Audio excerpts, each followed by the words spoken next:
Bismillahirrahmanirrahim. Alhamdulillahirrahmanirrahim. Allahumma sholli ala Muhammad wa ala ali Muhammad. Assalamualaikum warahmatullahi wabarakatuh. Sahih Ceks, kembali di channel Cendekia Yasiro. Alhamdulillah kita sudah memasuki part 3 kisah Sayyidah Khadijah binti Khuwailid. Biar nggak berlama-lama, langsung aja ya, check it out.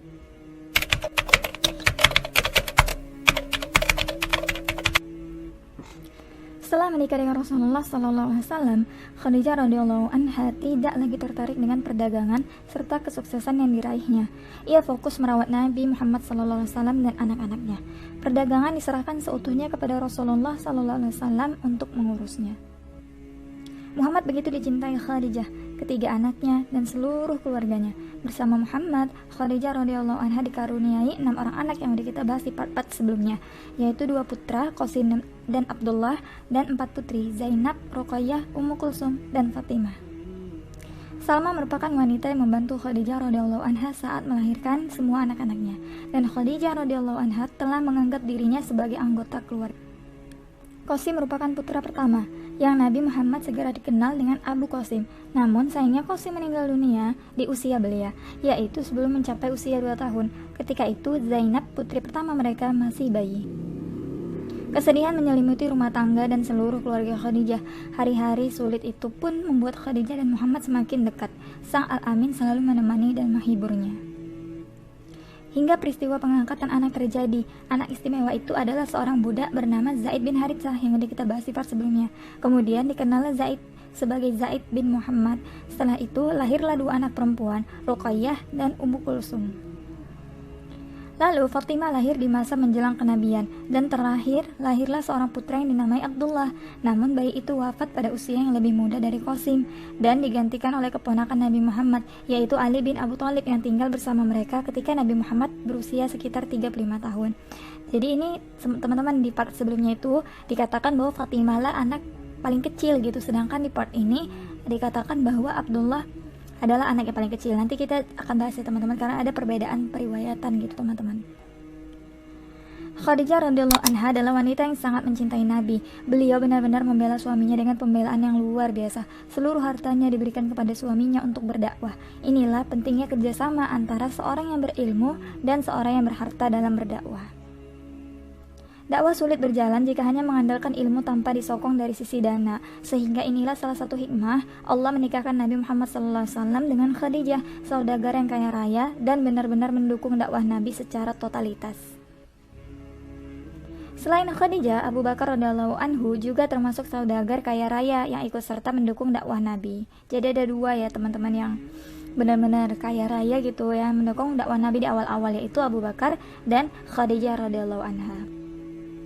Oleh karena itu, tatkala Bilal disiksa oleh tuannya Umayyah bin Khalaf, Abu Bakar radhiyallahu anhu membebaskannya dan memerdekakannya dengan hartanya, karena saat itu Nabi SAW tidak memiliki harta sehingga tidak mampu memerdekakan Bilal.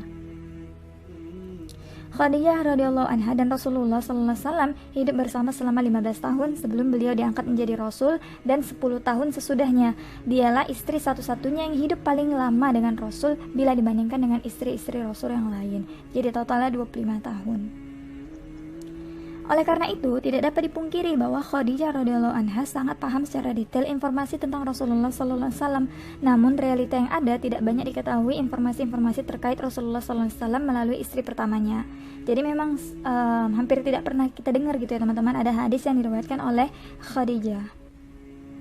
Khadijah radhiyallahu anha bahkan bila dibandingkan dengan Aisyah yang telah meriwayatkan lebih dari 2000 hadis, hadis riwayat Khadijah radhiyallahu anha itu sangat sedikit, bahkan nyaris tidak ada.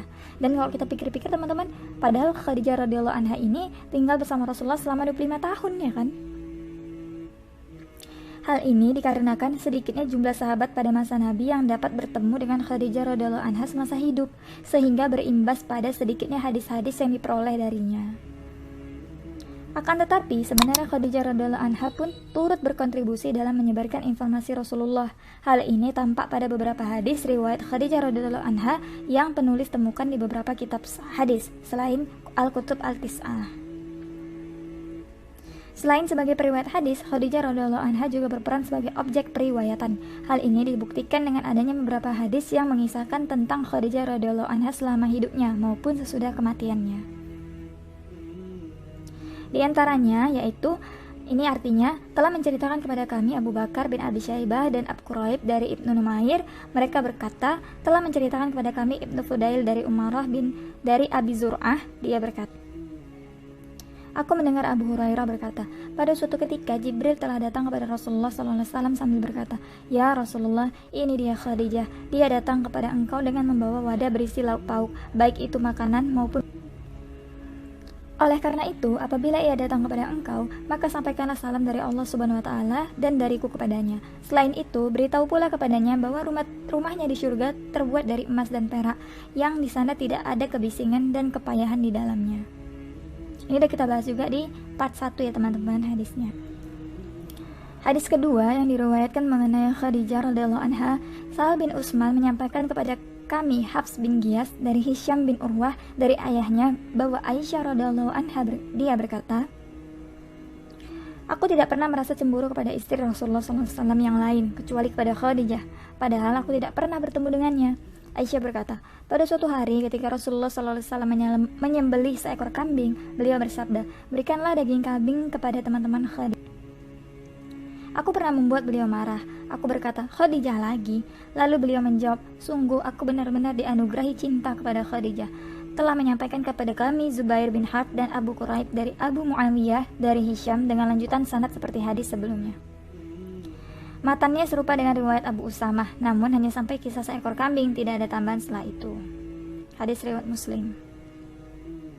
Berbagai peristiwa telah dialami dan dirasakan oleh Khadijah selama mendampingi Rasulullah dalam menyebarkan ajaran Islam. Khadijah bahkan merasakan dan menyaksikan kekejaman yang dilakukan oleh orang kafir yang tega menyiksa orang muslim hingga meninggal dunia. Khadijah juga rela berpisah dengan putri yang sangat dicintainya ketika ikut berhijrah dan ikut merasakan pemboikotan. Ketika terjadi pemboikotan saat itu, Khadijah melakukan kegiatan dengan melakukan banyak sumbangan kepada orang muslim yang merasa sangat kelaparan dan tersiksa dalam masa pemboikotan tersebut. Khadijah juga memasak banyak makanan dan minuman untuk persiapan orang muslim.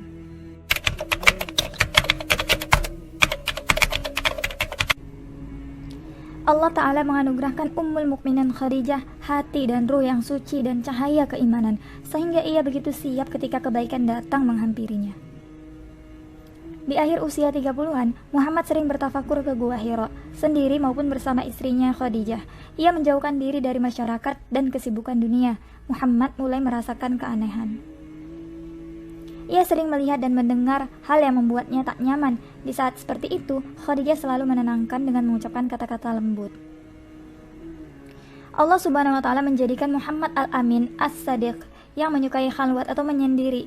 Bahkan tiada suatu aktivitas yang lebih ia sukai daripada menyendiri. Beliau menggunakan waktunya untuk beribadah kepada Allah di Gua Hira sebulan penuh pada setiap tahunnya.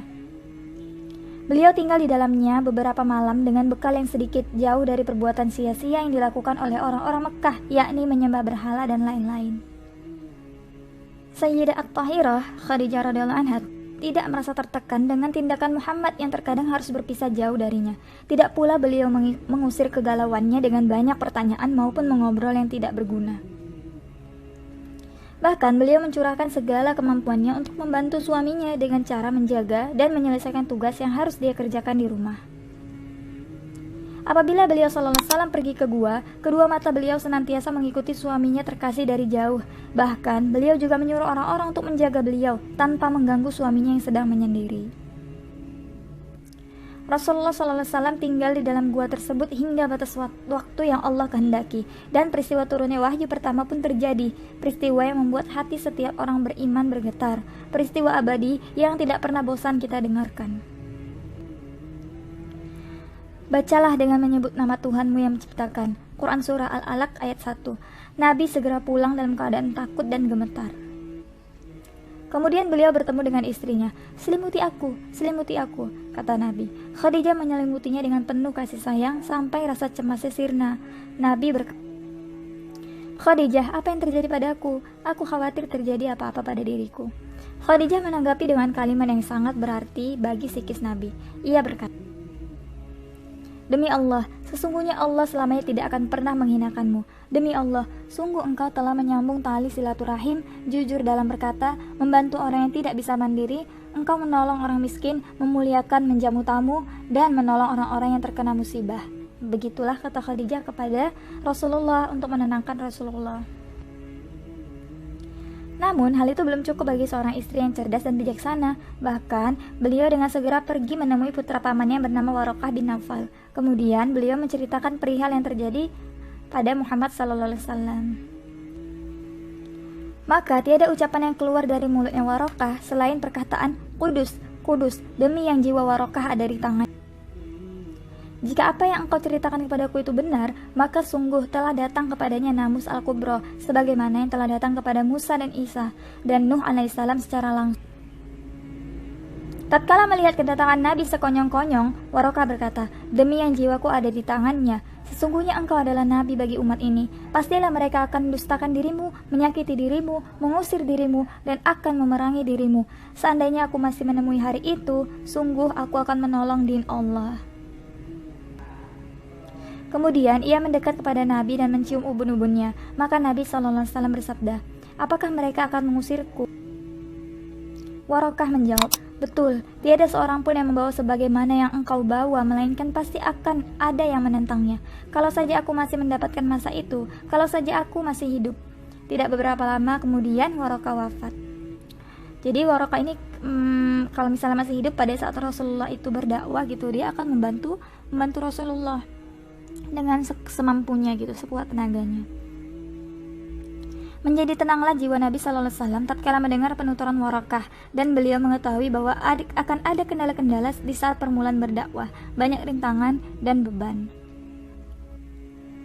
Beliau juga menyadari bahwa itu adalah sunnatullah bagi para nabi dan orang-orang yang mendakwahkan din Allah. Maka beliau menapaki jalan dakwah dengan ikhlas semata-mata karena Allah Rabbul Alamin, dan beliau mendapatkan banyak gangguan dan intimidasi. Sejak saat itu, Rasulullah yang mulia memulai lembaran hidup baru yang penuh berkah dan bersusah payah. Beliau katakan kepada sang istri yang beriman bahwa masa untuk tidur dan bersenang-senang telah habis. Khadijah radhiyallahu anha turut mendakwakan Islam di samping suaminya. Semoga salawat dan salam terlimpahkan kepada beliau. Di antara buah yang pertama adalah Islamnya Zaid bin Haritsah dan juga keempat putrinya. Semoga Allah meridhoi mereka seluruhnya.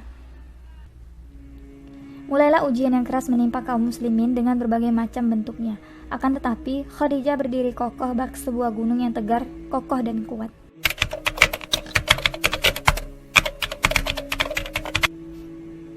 Menurut sumber-sumber, Khadijah sebagai orang pertama yang beriman kepada Allah dan Rasulullah SAW. Bukti-bukti menyatakan bahwa Khadijah diyakini sebagai orang pertama yang melakukannya. Bahkan beberapa pendapat menyatakan bahwa ini memiliki komitmen tinggi. Ibnu Abdul Bar meyakini bahwa Ali radhiyallahu anhu adalah orang pertama yang menyatakan keimanannya kepada Nabi SAW setelah Khadijah.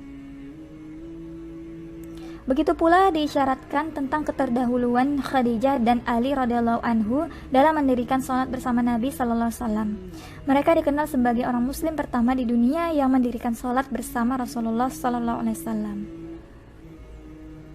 Dalam keadaan yang aneh dan membingungkan itu, Khadijah lah orang yang pertama beriman kepada Allah dan Rasulnya. Ketika Rasulullah ini masih bertemu dengan malaikat Jibril gitu kan, bingung ya Rasulullah teman-teman. Nah, Khadijah lah orang pertama yang beriman kepada Allah dan Rasulnya. Tentu hal ini semakin meringankan beban psikis Nabi. Nabi tidak pernah mendengar sesuatu pun dari Khadijah yang membuat beliau itu tidak suka.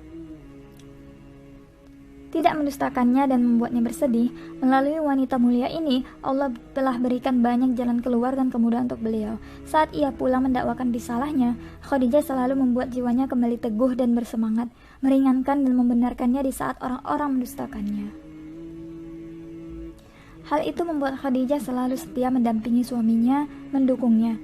Rasulullah mulai berdakwah pada keluarga dan sahabatnya. Tak banyak yang mau mengikuti ajaran yang dibawa Rasulullah SAW, agama yang hanya menyeru kepada satu Tuhan. Hinaan dan cacian ia terima. Yang paling keras dan menentangnya datang dari kedua pamannya, yaitu Abu Lahab dan Abu Jahal. Bahkan hinaan semakin memburuk ketika Rasulullah menyampaikan isi Al-Quran. Kata-kata si gila, tukang sihir, dan penyair tersemat padanya. Membayangkan keadaan tersebut dan sulitnya merintis dakwah di tengah orang-orang yang mengingkari, tidak hanya mengingkari, mereka juga memusuhi dan merespon dakwah dengan gangguan. Tapi beliau memiliki istri seperti Khadijah yang melapangkan dan tidak pernah mengecewakannya sedikit pun. Dari sini kita tahu mengapa Rasulullah SAW tidak menikahi wanita lain selain dirinya saat ia masih hidup. Sebagai istri, tidak ada satupun orang yang mencela Khadijah, bahkan justru pujian yang datang untuknya. Khadijah mendampingi Rasulullah SAW hampir seperempat abad lamanya, 25 tahun ya gengs. Hidupnya dilalui dengan penuh kesetiaan dan kebajikan, dan sebagaimana yang seharusnya dilakukan seorang istri kepada suaminya, beliau pun mendampingi Rasulullah dalam suka dan duka. Ibnu Ishaq menyebutkan dalam Al-Syi'ar wal Maghazi, Khadijah adalah orang pertama kali beriman kepada Allah dan Rasulnya, membenarkan apa yang beliau sampaikan, sehingga dengan begitu Allah meringankan beban dari Rasulullah SAW. Rasulullah tidak pernah mendapat hal-hal yang tidak disukai dari ucapan-ucapan Khadijah, baik penolakan terhadap beliau atau pendustaan yang membuat Rasulullah bersedih hati. Jadi benar-benar Khadijah ini istri yang sangat-sangat mendukung suaminya ya teman-teman. Sangat-sangat mendukung suaminya, bahkan tidak pernah keluar satu kata-kata yang membuat Rasulullah itu tidak suka gitu. Semuanya perkataan yang membuat Rasulullah itu semangat gitu ya. Bahkan justru Allah memberikan jalan keluar melalui Khadijah, di mana jika Rasulullah kembali kepada Khadijah, maka ia akan menegaskan hati Rasulullah SAW dan meringankan bebannya.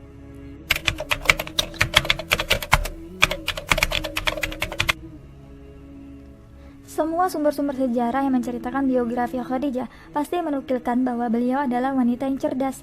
Hal itu terlihat dari bagaimana Khadijah meneliti sifat Muhammad bin Abdullah sebelum menjadi nabi dan bagaimana ia mampu bernegosiasi membesarkan usahanya. Beliau dikenal sebagai perempuan cerdas dan piawai dalam bidang perdagangan, sukses dalam menjalankan roda-roda usahanya, dan sanggup membiayai hampir seluruh dakwah Rasulullah SAW.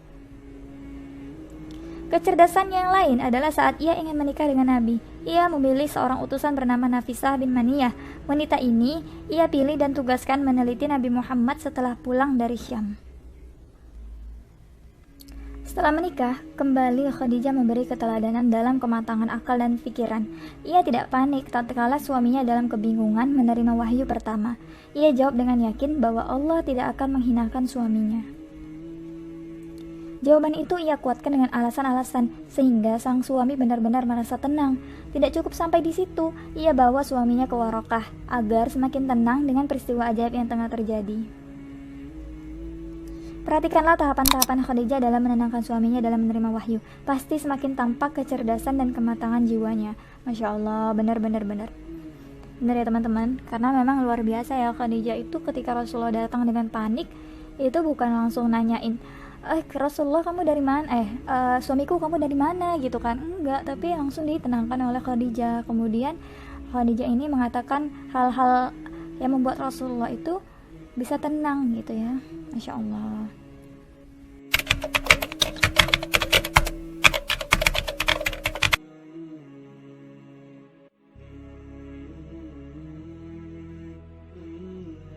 Itu tadi teman-teman kisah Khadijah radhiyallahu anha.